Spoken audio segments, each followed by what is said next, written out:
Hello, everyone. Welcome. My name is Celeste Kaufman. I'm coming to you from the Center for Fiction.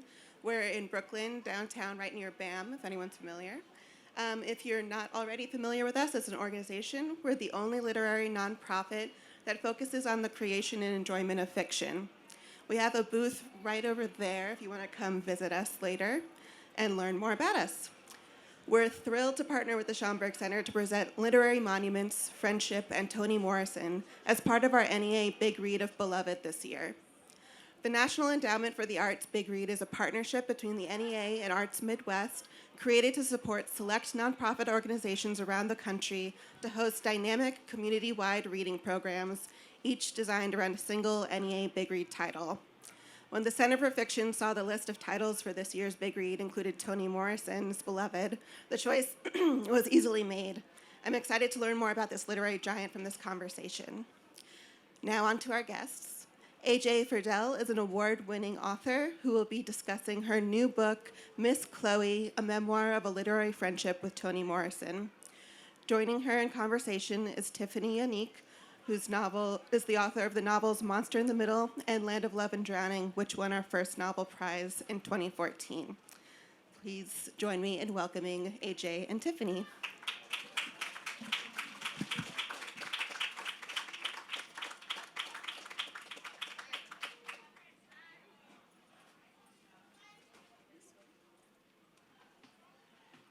Should I just start, or are you going to say something more? Maybe I'll just say hello and thank you. And then you'll start.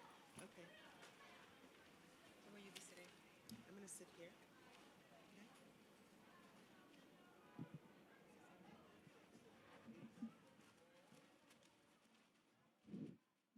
Good afternoon, everyone. It is always a pleasure to be at the Schomburg, but an incredible honor to be here discussing one of our literary giants, the great lover, the great literary genius, and our great philosopher, Toni Morrison. The run-up show today will be that A.J. Verdelle will read from her really beautiful and amazing memoir, which is, as you know, about her friendship with Toni Morrison, but it's also about what it means to grow as a woman of color, a Black woman in particular, writing today, and what it means to grow into a love of literature. I also want to thank the Center for Fiction, thank Schomburg, but also thank Lisa Lockley and Lenore Pemberton, who are translating into American Sign Language for us today, and thank you guys all for coming. So my name is A.J. Verdelle, and I appreciate seeing you this afternoon. This book, Miss Chloe, is named Miss Chloe because that's what I call Toni Morrison.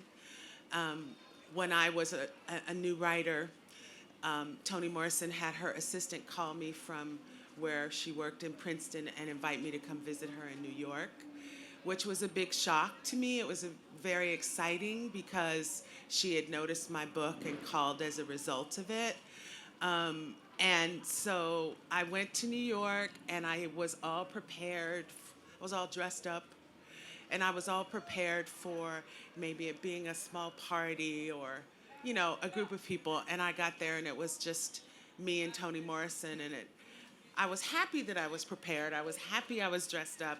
I was happy I had thought of what questions I might ask her. But then when you're just kind of sitting there alone with Toni Morrison, you kind of think, oh my God, am I going to be able to hold up my end of this bargain? So today I thought I would read to you a little bit. I go on a pretty long time about that first meeting because in retrospect, in the context of life, when you get older, decades pass, and you think what's important, well, when Toni Morrison calls you and says, come see me in New York, ends up being kind of important. Anyway, I'm referring to Morrison as, when I say the Queen, I mean Morrison. I spent our first afternoon together sitting on a huge, wide, expensive-looking white ottoman. She sat on a white sofa across from me. In a figurative way, I sat at her feet. I remember thinking, writing in my mind, this is the wildest kind of chosen. This is my audience with the queen. Around a queen, all is ordered. There is decorum, fine clothes and sparkling jewels, high language and measured conversation revolving around the interests of the queen. The real estate is stunning, the experience forever memorable. You present a deferential posture. Toni Morrison was a powerful and unique incarnation on this planet. Experiencing her was big and grand and somewhat confrontational. Seeing her was like standing before a 30-foot flag. There was no avoiding the display or the honored colors. You had to stop and acknowledge the purpose and the ceremony of your moment. You couldn't see around Morrison. She was totally preoccupying. You knew to pay attention to the billow in the wind. While I was sitting there observing her, trying to stay present and be on my game, the significance of the moment squealed like a siren. This is really happening. Here we are. There was no guarantee she would like me, enjoy my perspectives, be able to tolerate my company. I wondered myself if I could keep up. Our first encounter could have been a one-off. Instead, this 2-hour meeting, for which I'd traveled more than 1,300 miles, was the beginning of years of engagement. We spent time together many times alone. We also saw each other in many of her crowded, sometimes crushing, public situations. Everywhere I saw her when we were not alone, she was being honored. There were thrones. For the next couple of decades, Morrison invited me to visit or to lunch or to dinner or to her condo or to her Hudson house or to her office, to many events in her honor. The Tribeca Loft visit, where I sat on the white ottoman, was first. There we began a rhythm and an expectation. We could talk to each other freely about language mostly, but also about events in her books, which covered Black people and Black women and Black history, and the ways we plotted and planned and managed to press forward. I loved being able to talk about language. We could rely on each other to use and hear words in their fullness. I lost my favorite scarf that very first time I met Morrison, just the two of us together. We were leaving what for me had been a magisterial meeting. We came down in the elevator together. Toni Morrison's longtime friend Eileen Ahern had arrived at the end of our visit. The two of them were going to a movie. Eileen Ahern is herself quietly legendary in the literary community, having first worked in New York as Toni Morrison's assistant, and then ultimately she became engaged with the Baldwin Literary Estate. Eileen Ahern knows Morrison like Fran Lebowitz knows Morrison, alone together friends, knew each other for decades, support each other so long that defining life changes were part of their experience. Miss Chloe introduced me to Eileen in the lobby, so I met them both on the same day. I had come down from the front lobby stairs. Morrison stood at the top of the short staircase, holding on to the banister. She looked indecisive and then announced that she was cold. She stared baldly at the scarf I was wearing, which I had wrapped around my neck now that I was departing. The scarf was easy to wash, quick to iron, oversized, easy to see on a train, seat, or deep in your bag. It worked well to combat freezing air conditioning. I remember reaching up to be sure exactly what she was staring at. She said nothing, but she continued staring. "Do you want me to go back up and get a jacket for you?" I asked. Of course, there was no point to my question. I was stalling, and she kept glaring. After an extended silence for a social situation, I asked, "Do you want to borrow my scarf?" "Yes," she said immediately. I tried again. Are you sure you don't want me to go get a jacket or a wrap for you from upstairs? I'll go if you want. I was just being stubborn, repeating myself. I knew she wouldn't send me back up to her digs. Maybe Eileen could go? I recall looking over at Eileen, who was apparently not watching this heist unfold. She was looking away, and I was on my own. I did not want to give up my scarf, but I handed it over. "This is my favorite scarf," I said. "Promise not to lose it. I'll get it back from you at Princeton this fall." I was forcing optimism onto a scene I was not liking at all. I never saw my scarf again. It was a cotton blend scarf with fringe made square, a base of black with splashes of red and magenta, lilac and purple. Totally my color palette. Changed plain black or plain white and black into an outfit, complete with a festive finesse of black fringe. Toni Morrison was wearing black and white that evening, so my cherished scarf served her the same way it served me, dressed her plain black and white outfit right up. It took me a long time to get over the sting. I dressed up for her, and she absconded with my favorite drape.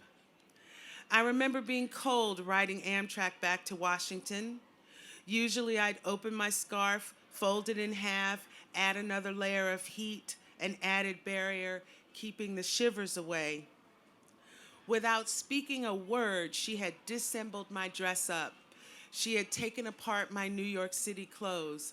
"You handed it over," I reminded myself, pulling my linen jacket closer around me against the blasting cold Amtrak air. I revisited the reality that she had just stared at me. She hadn't spoken a word on the subject, and yet I'd offered her my scarf. These could be two people starting a rhythm, one demanding, one acquiescing. Could be far less dramatic, just a transaction. This could be a test. This could be but one exchange in a future multivalent with exchanges. In fiction or in film, this abdication would function to sear the moment, to show who was boss, to highlight her wordless commands. Fiction allows for opportunities for what this could be, but life is not fiction. Viewing real life as fiction will skew your thinking and your writing, the instructor says, standing in front of the class, gesturing with the story, which is rolled up like a diploma in her hand. Over time, I came to view this incident and Morrison's other very silent communiques as basically a test of trust. Can I depend on you? Will you watch me for cues? Will you be sure I'm situated, protected? Will you keep the clamoring public at bay? Can I trust you on the sidewalk, among the hundreds? Can I rely on you to ascertain a message in my eyes? Will you force me to call your name out loud?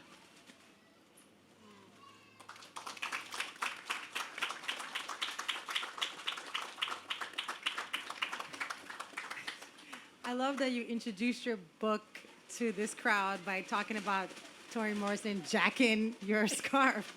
So I'm going to ask AJ a few questions, and then we'll open it up to the audience, to you guys, to ask questions too.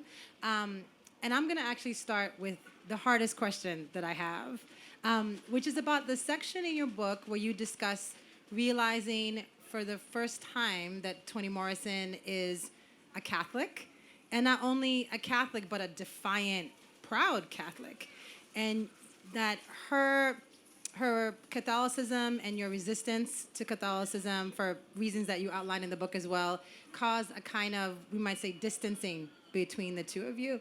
So I wonder if you could talk about that, but also, now that she has gone to the saints, I wonder if you could illuminate how you imagine your feelings about her faith and her allegiance to her faith have changed or might change now? It is a hard question, Tiffany. Toni Morrison told me once on the telephone that she was Catholic. She and I had a long in-person relationship for about 12 years, and then as she became less mobile, there were less opportunities for me to see her unless I drove the 7 hours from where I was living to see her, which I didn't do very often, but I called her on the phone once a season. So every time the season changed, I would be like, oh, time to call. So we'd have these long, meandering talks. And one time she acknowledged that she was Catholic, and I sort of argued with her. I was like, what do you mean you're Catholic? And I started citing all these places in her books where her characters and the narrator, who you think is the writer, seem to be Baptist. And certainly my experience of Catholicism, I went to Catholic school for 8 or 9 years. My experience of Catholicism was that the people were quite racist, and it was kind of cloaked in religion. In my reading, I've discovered I'm not the only person who thought that. Reginald Lewis, who's kind of credited as being the first black billionaire, also went to Catholic school and also said, even if I die, none of my children should go to Catholic school. So I argued with her, and then I realized how stupid that was to be arguing with Toni Morrison about anything, but also about her faith and whether her books reflected her faith and that whole long thing. I think that Morrison loved ritual, the ritual of Catholicism, the depth of routine and what was behind the routine, and how there were layers of practice and story and recitation, which her first story is called Recitative. There's lots of recitation in Catholicism. So I think she loved that, and I think I'm just not of that. I mean, Morrison didn't go to Catholic school. I was brutalized in Catholic school. If I had allowed them to accomplish their goal with me, I would be dead by now. So my experience of it, I think, was very different than hers. And yes, it made us less close than I think we could have been. If I could have testified to some of the beauty of Catholicism, I feel like she and I would have gone down another kind of road in a very complicated friendship, but I wasn't going. So I'd already given up my scarf enough already. That would have been another kind of scarf to Yes. give up. I find that her work, I grew up Catholic, and I'm sometimes still Catholic. And those of you who also grew up Catholic know that that's always like a sometimes thing. And I find her books incredibly Roman Catholic. And I think it has to do with the way that she elevates even small things to the level of sacred, which is something that the Catholics are pretty good at. Like every little thing, if there's a smell, that smell is sacred. If there's a sound in a Catholic church, that sound comes from something sacred. Every physicality, every move you make in a Catholic church is like a sacred movement. So I feel like that's kind of how her work looks to me. Like every single turn of phrase ends up being something sacred, even if it might in another book be banal or mundane. I wanted to talk about the way that you use language. And the way that you signify, and I would say also at times tend to elevate what we might think of as basic language to the sacred in this book.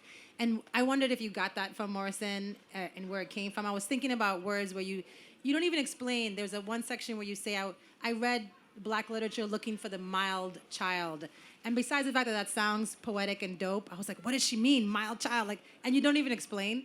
But there's a lot of things in the book where you do that. You call Toni Morrison's book a book that has shake.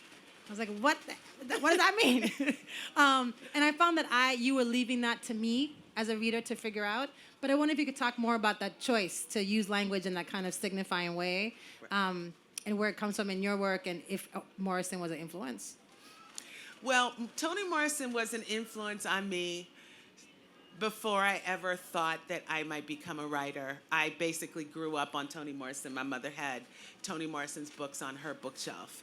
And interestingly enough, I was explaining that one of the interviewers who interviewed me on Here and Now, which is an NPR show, she goes, yes, very good, books in the home.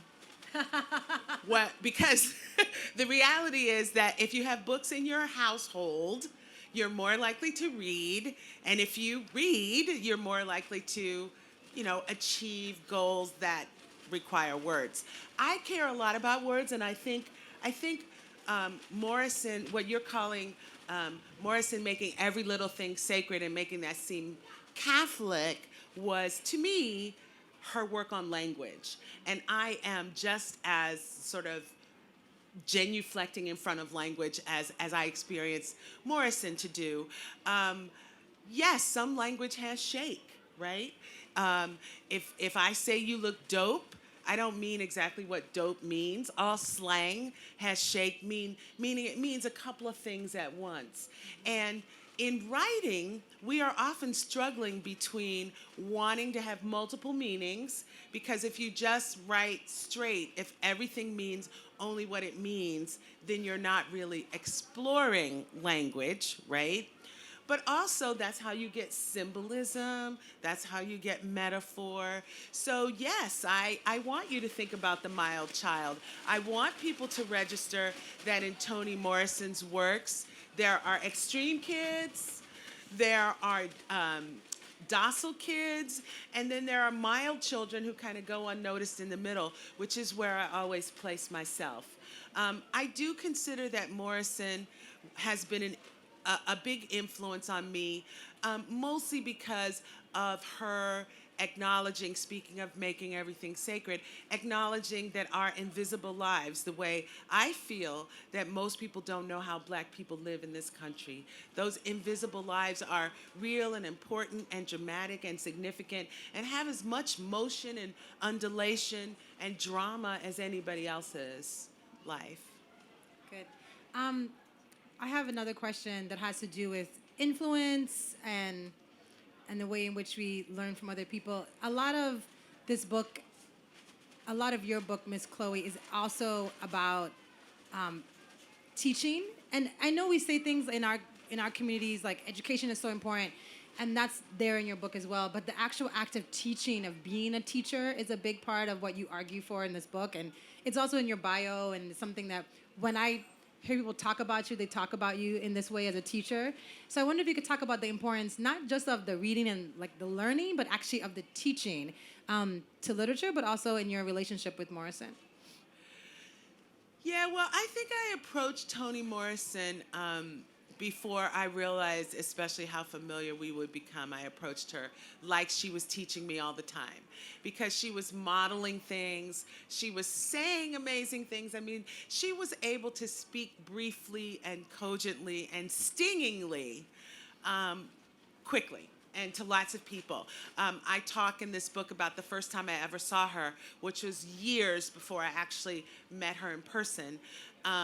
And somebody stood up in the audience and said, "Oh, Miss Morrison, I love your work, and I've been writing stories, and I'm working so hard on my stories, and they're just not turning out, and I don't know what to do, and I just wish do you have any advice for the beginning writer?" And Morrison, it was a big, big church, 1,000 people in the sanctuary, maybe 800, but huge, right? And I'm way in the back in the corner with my little copy of Beloved. And Morrison says into the microphone, "It sounds like you don't know what you're doing." So, in front of everybody. In front of God and everybody. It was terrifying. It was just terrifying. But in that situation, I kind of morphed into, not that I would ever ask a question like that. I mean, Morrison was on her Beloved tour. She had worked so hard on this book. It was this woman, the first question she asked after Morrison read from Beloved was about her little stories. So I think Morrison... It was about herself. Herself, right? Help me, right, yeah. It was terrible. The whole thing was terrible, but Morrison's response was just devastating. And as I'm listening to it, I kind of morphed into that. I didn't ask the question, but I morphed into the ignorant person. I was like, "Oh my God, you're so right. I have no idea what I'm doing. Why am I even thinking of becoming blah, blah, blah, blah, blah, blah." But she was a teacher, and I come from a long history of teachers in my family. And I just, every time I go into my classroom, I'm like, I should be teaching Trayvon. Like Monday, Wednesday, Friday. I'm like, I should be teaching Trayvon. So I'm very energetic about my teaching, and I'm very anxious. And I tell all my students, be careful out there. Don't come back shot, kind of thing. It's just, this is a hard world. So my goal is to bring what I'm learning of the world back to my students at HBCUs, and that's a good use of my life. Amen. Amen. Are there any questions from the audience? I have a ton more, but I want to give you guys a chance. Inside baseball about Toni Morrison or anything like that. A question from the back, and then we'll go to the gentleman in the front.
Did you guys all hear the question? Okay, I came across them, yeah.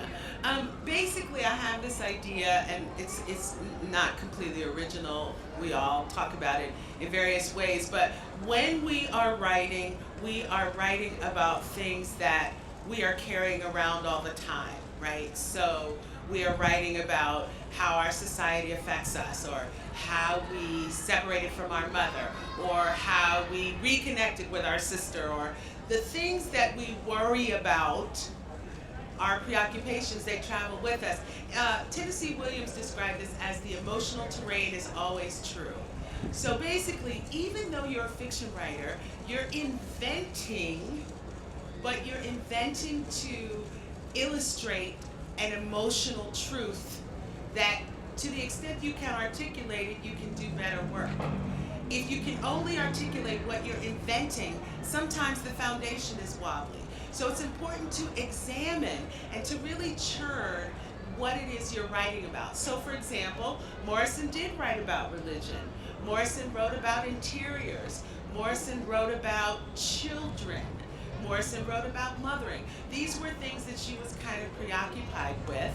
And if you want to write, those of you who are writing out there, take the time to make a list of the things that come back to mind all the time, right? The things that if you had to be on your deathbed and say, right, what would you be saying? What is it that you're carrying around? Because that's what you want to invent on top of. The characters that you invent, they don't really exist. In my first novel, which was called The Good Negress, the main character, who is a mild child, is a combination of my mother and me. Well, there's no combination of my mother and me that exists except in that book, and she's made up, right? But the emotional terrain that I was exploring was, what does it feel like to be in a family and still feel lost? What are the ways in which children kind of disconnect from their families? Because that was my story. I was a kid with her head in a book, and my family thought, should we stop her? Is it dangerous? Is she going to turn white in front of us? What exactly does this mean that we can't get her nose out of a book, right? And for me, I'm reading and reading and reading, and my thought is, where are people speaking this language? Like, here I am, we're all speaking English, so they say, but the English that we're speaking is not the same English as the books I'm reading. So I was in this dissociative moment. And that's one of my preoccupations. So I encourage any of you who want to write to just don't ignore the noise in the back of your mind, because truthfully, it's in the back of your mind because those are the things you often want to write about. Wonderful.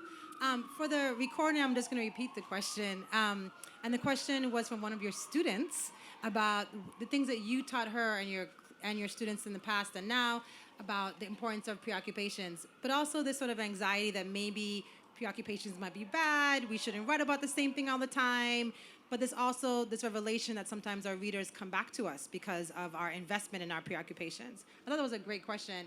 And I feel like for me, I write about romantic love, which means anybody who wants to, be my man is always in danger. But I think leaning into one's preoccupations is a really important part of being any kind of artist, leaning in bravely into your preoccupations. But the trick is to write it anew every time. Yes. And to write it with a different layer of wisdom and seeing than you did before. I think the failure comes when we write the same kind of book again and again, not when we ask the same questions. Because I think the questions are forever, right? Forever. Right. Question in the front.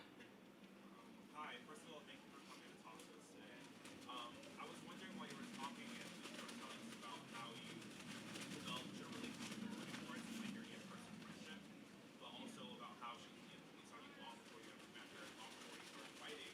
I was wondering how you became, or if you came to ever, you know, organize your relationship with her, like, or how you figured out to. What was the transition like between like looking up to her and becoming a friend? Like, did you ever find that you transitioned to feeling like equals, or was it always a sort of like imbalance where you always were like felt like she had this power, like she could take your scarf at any time she wanted, or any other article of clothing? How did you become friends with someone you look up to? Was that difficult? What is something you wouldn't expect about how that works? Right. So Good question. I'll Go repeat ahead. the question Yes, yes. for the recording. The question is, how did you become friends with someone who you looked up to so much that you would even allow her to steal your scarf? What was the transition between incredible devotion and admiration to actual friendship? Well, I think that I still look up to her, and I tried to actually make it clear to her all the time that I looked up to her, because I thought that she had done absolutely mountainous work for Black people, but also for uses of the American language and for readers across all cultures. Her work has been translated into 49 languages. I mean, she's a world treasure. So I never stopped feeling like that. But I do think that because she was very demanding and she began to ask things of me all the time, I think that actually helped me be a more sort of assertive friend, or a person with more agency. Because eventually I had to learn how to tell her no. And I didn't always say no by saying N-O. Sometimes, like in New York, we do this air kiss thing. It's like, and nobody's gonna, right?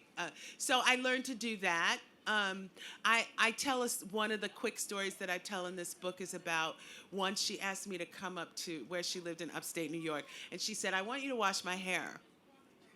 And she started locks after we became friends. I was on my second set when I met her. Anyway, she started these locks, and it just became this.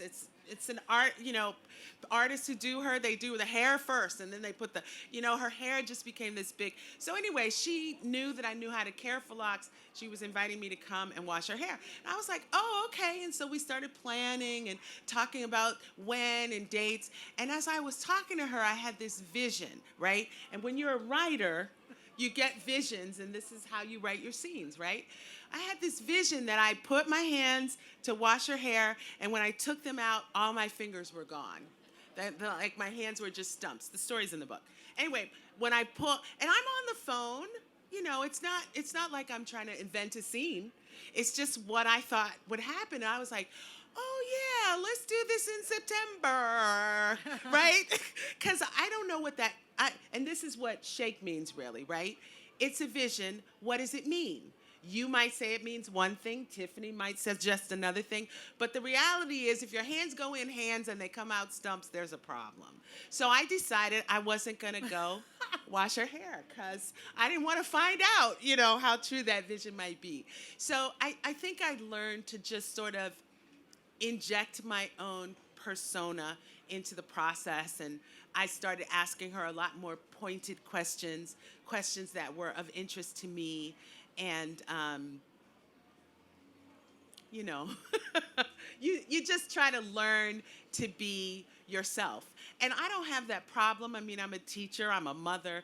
I don't have a problem being myself, but until I really began to say loudly or quietly, this little thing right here is not going to work, it was just hero worship. You're welcome. It sounds so much to me like what children who become friends with their parents have to go through. Some of us are like, I am friends with my mother, but it took a kind of transition like that. Yeah. It sounds very familiar. We have time for one more question. And the woman over here with the mask, I saw your hand first. Yes.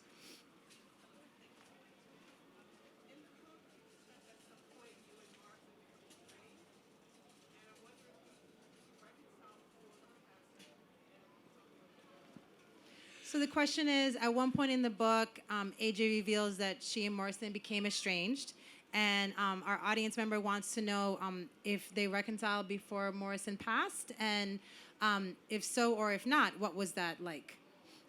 Okay, so I go into this pretty extensively in the book, but the Center for Fiction, which is in Brooklyn, they had a big dinner one year, or I guess maybe they have it every year. I don't know. They had a big dinner. I came up from far. Morrison was going to be there. And the woman who came to announce Morrison came to the mic and said, I have some very sad news. And my heart just stopped. I thought, oh my God, Morrison isn't coming, and Morrison is dying, right? And the woman was really just saying that Morrison didn't feel well enough to come. But, it was so drawn out and slow, and the tone of voice. And I, almost had a heart attack just waiting for her to say she wasn't coming. So that night I didn't sleep. I hadn't talked to Morrison for 7 years. And the reason I hadn't talked to her is because the time I talked to her, she yelled at me. And she'd never yelled at me before.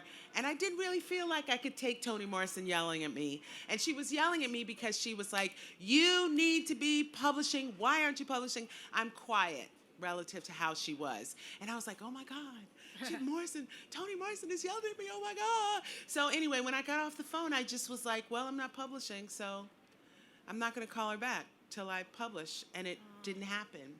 And then after the Center for Fiction dinner, I could not sleep. I stayed up the entire night. I usually called her at night because she wrote, I'm not at night, in the afternoon, evening, tea time, because she wrote in the morning. So I never called her in the morning. So I just stayed up for that 36 hours until I could get her on the phone. And I didn't know that she would answer, but I got her on the phone, and we talked for the next 18 months until she was gone. And it was a resumption of a rhythm. I was comfortable. She was comfortable. She was apologetic, but she didn't apologize. And now you did what she compelled you to do, which was publish. Yeah, that's right. That's right.